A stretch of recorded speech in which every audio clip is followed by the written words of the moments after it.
We are nearing a time when the true science of magic will become clear and beautiful. In the Zohar, we see a model of a man rising into the sky while looking into the deep ocean of existence. This ideal man, a reflection of the all-encompassing God, will not be alone for long. A companion will appear under the gentle skies of Greece. The pure and nurturing Venus, the mother of the three graces, emerges not from calm waters, but from the lively waves of poetic inspiration, where islands filled with green trees and flowers seem to carry the essence of the gods. The magical teachings of the Chaldeans become music on the 7 strings of Orpheus's lyre. It is this harmony that brings life to the forests and deserts of Greece. Through Orpheus's songs, rocks soften, trees uproot, and wild animals submit to humans. This kind of magic helped Amphion build the walls of Thebes, a city rich in knowledge and initiation. Orpheus gave life to numbers, while Cadmus connected thoughts to letters. Together, they created a people who loved beauty and gave them a worthy home. In ancient Greek tradition, Orpheus is seen among the heroes of the Golden Fleece, who are the early conquerors of great works. The Golden Fleece represents the sun's skin, the light that humans can use. It symbolizes the secrets of magic and initiation that the heroes seek in Asia. Cadmus, an exile from Egypt, brings letters and harmony to Greece. With this harmony, a new city, Thebes, is formed, where science is found in the patterns of letters and numbers that follow the laws of mathematics. Thebes has a circular shape with a square citadel and 7 gates, symbolizing the magical sky, and its story will become a key part of occult knowledge and human history. All these mysterious stories and traditions are the heart of Greek civilization, but the real history of the heroes comes from transformations of Eastern symbolism brought to Greece by unknown teachers. The great thinkers of that time focused on ideas rather than the struggles of building empires. Homer also followed this path, involving the gods, which represent timeless thoughts. When the world changes, it is often due to the anger of Jupiter. If Greece brings iron and fire to Asia, it is to seek revenge for the sacrifices of science and virtue made for pleasure, aiming to return power to Minerva and Juno, despite Venus, who has caused many losses for those who loved her too much. This is the grand purpose of poetry, to replace men with gods, meaning causes for effects and timeless ideas for the flawed greatness of humans. Ideas are what build or destroy empires. At the core of every greatness is a belief, and for a belief to be creative, it must be based on truth. The true history that wise people care about is the story of light always overcoming darkness. A bright day of this light is called civilization.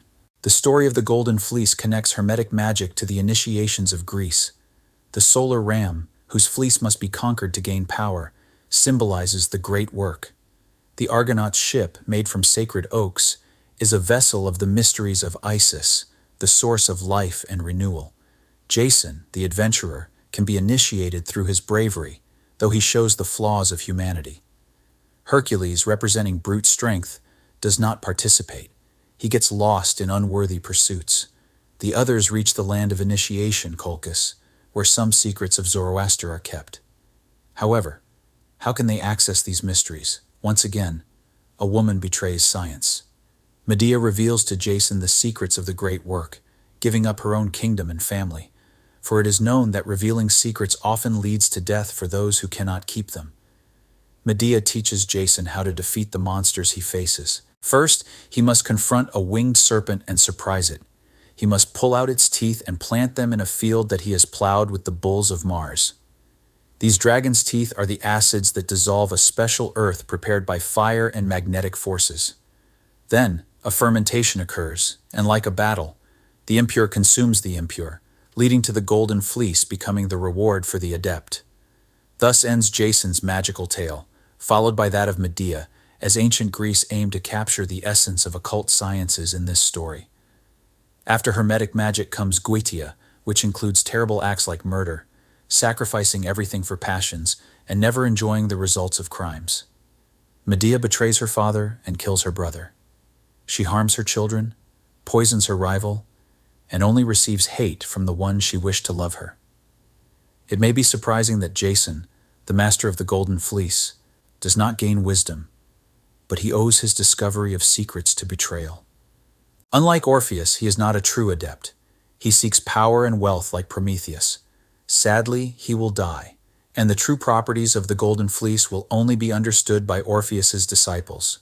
Prometheus, the Golden Fleece, the Thebaid, the Iliad, and the Odyssey are 5 great stories filled with deep mysteries of nature and human fate, forming the foundation of ancient Greek culture, a monumental collection of masterpieces, beautiful as light and profound as truth.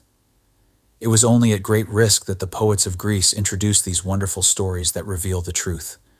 Aeschylus, who portrayed the struggles and hopes of Prometheus, faced accusations of betraying the mysteries and narrowly avoided harsh punishment. We can no longer fully grasp the extent of his offense. His drama was a trilogy depicting the symbolic history of Prometheus. Aeschylus had the courage to show Prometheus freed by Heracles and overthrowing Jupiter. This great genius, who suffered, ultimately showcased patience over force. But could the masses not see the future victories of rebellion and chaos? Could Prometheus's victory over Jupiter not be misinterpreted as a people freed from priests and kings? Did not guilt play a significant role in the audience's applause for the reckless revealer? We owe great works to the flaws in the rules of poetry, and we do not belong to those strict initiates who, like Plato, would banish poets after praising them. True poets are messengers of God on earth, and those who reject them should not expect blessings from heaven. The great initiator of Greece and its first civilizer was also its first poet. Even if we consider Orpheus merely a mythical character, we must acknowledge Musaeus and attribute the verses to him that carry Orpheus's name.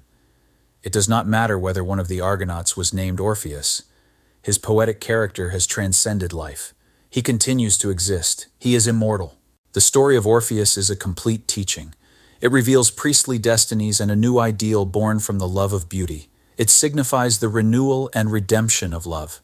Orpheus journeys to the underworld to find Eurydice, but he must return with her without looking back.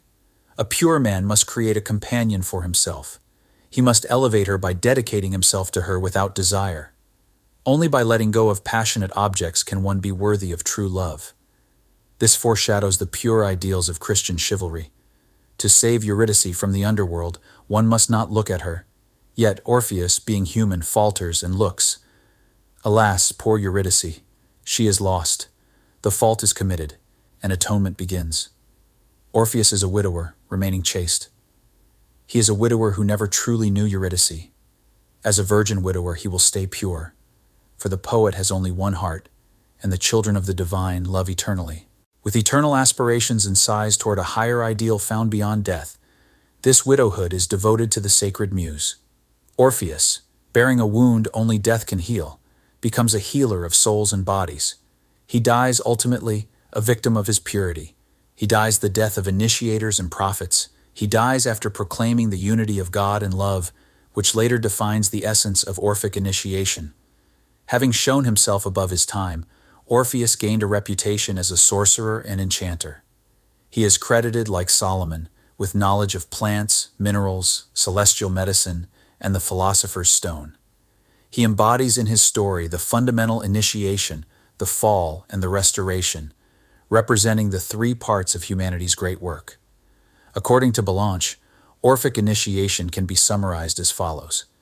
A man, after experiencing the influence of the elements, must exert his own influence over them.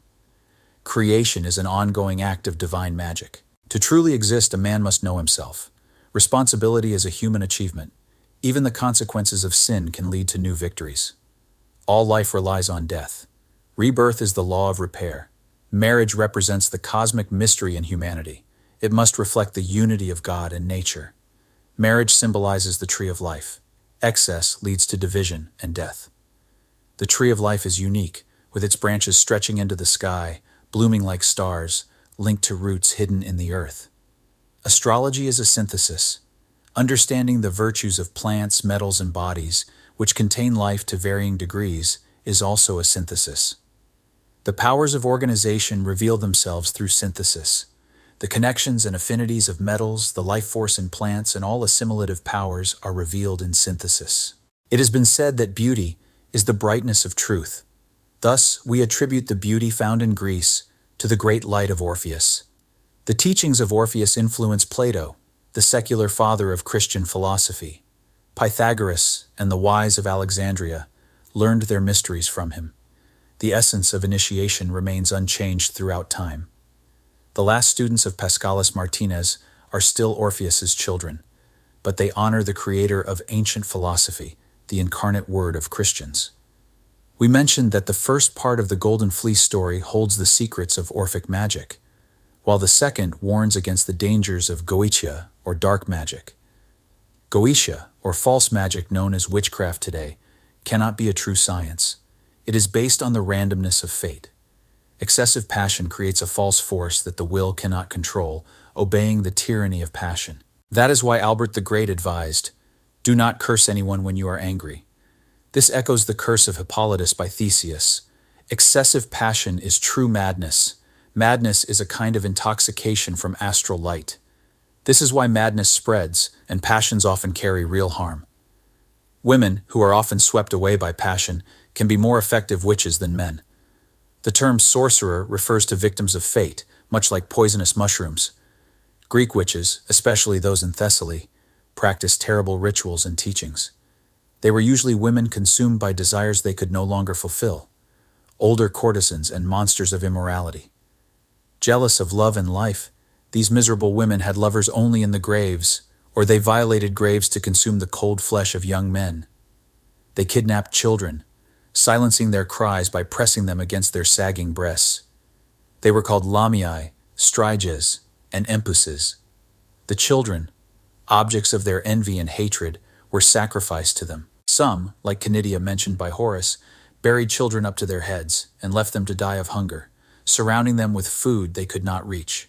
Others cut off their heads, feet, and hands, and boiled their fat and flesh into ointments mixed with deadly nightshade, belladonna, and black poppies. They smeared this ointment on their bodies, which were constantly tormented by their vile desires, and fell into a dreamlike state filled with wild thoughts. This reveals the origins and traditions of black magic. These secrets continued into the Middle Ages. Public hatred, more than the judgment of inquisitors, condemned so-called innocent victims to die in flames. In Spain, and especially in Italy, the legacy of striges, lamiae, and empuses still existed, and those who doubt this can refer to the most knowledgeable criminalists of these regions, as summarized by Francisco Torreblanca, a royal lawyer in Granada, in his Epitome Delictorum. Medea and Circe are the two main examples of evil magic in Greek stories. Circe is the wicked woman who enchants and degrades her lovers. Medea is the bold poisoner who dares to do anything, using nature for her crimes. There are indeed beings like Circe, who charm others and bring about their downfall. There are women whose love destroys souls, inspiring only brutal passions. They wear you down and then look down on you. These women must, like Ulysses, be controlled and subdued by fear, and then one must learn to leave them behind without regret. They are beautiful monsters, they lack compassion. Only their vanity sustains them. In ancient times, they were also represented as sirens. Medea, on the other hand, is a wicked being who actively seeks evil. She can love but is even more dangerous than someone who hates. She is a bad mother who harms small children. She loves the night and gathers harmful herbs by moonlight to make poisons. She brings misfortune to the earth, taints water, and corrupts fire. Reptiles provide her with their venom. She whispers horrible words, traces of blood follow her, and severed limbs fall from her hands. Her advice drives people crazy, and her affection inspires fear. Here is a woman who tried to rise above the expectations of her gender by learning forbidden knowledge. Men turn away, and children hide when she walks by. She is without reason and love, and the disappointments of nature, reacting against her, are a constant torment to her pride.